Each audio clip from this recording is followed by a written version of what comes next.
यहाँ आपको अपडेट करेंगे। एंटी करप्शन अदालत लाहौर ने पंजाब असेंबली में मुबैना गैर कानूनी भर्तियों के मुकदमे में परवेज इलाही समेत दीगर मुलजिमान को 4 अप्रैल को फर्द जुर्म के लिए तलब कर लिया।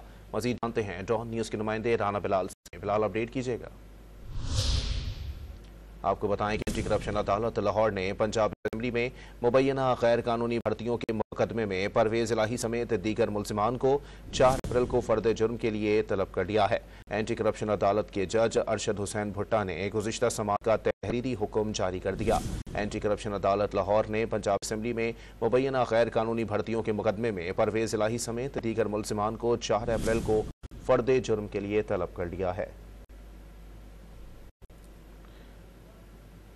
आपको बताएं कि एंटी करप्शन अदालत लाहौर ने पंजाब असेंबली में मुबैना गैर कानूनी भर्तियों के मुकदमे में परवेज इलाही समेत दीगर मुलजिमान को 4 अप्रैल को फर्द जुर्म के लिए तलब कर लिया है। मजीद जानते हैं डॉन न्यूज के नुमाइंदे राना बिलाल से। जी बिलाल, अपडेट कीजिएगा।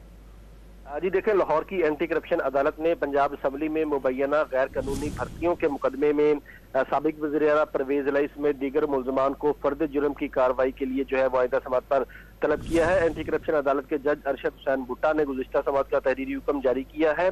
तहरीरी हुक्म के मुताबिक जेल हुकाम ने परवेज इलाही की मेडिकल रिपोर्ट्स अदालत में जमा करवाई और रिपोर्ट के मुताबिक 17 मार्च को परवेज इलाही वॉशरूम में जेल के वॉशरूम में गिर गए थे, जिसकी वजह से उनकी एक पसली जो है वो फ्रैक्चर हुई है। तहरीरी हुक्म के मुताबिक जो डॉक्टर्स हैं उन्होंने परवेज इलाही को 2 हफ्ते का बेड रेस्ट का मशवरा दिया है। इसलिए जो गुज़िश्ता समाअत थी इस पर परवेज इलाही समेत दीगर पर फर्द जुर्म की कार्रवाई जो है वो नहीं हो सकी। तो अब अदालत ने परवेज इलाही समेत तमाम दीगर मुलजमान को 4 अप्रैल को फर्द जुर्म की कार्रवाई के लिए तलब किया है। बहुत शुक्रिया राना बिलाल अपडेट करने के लिए।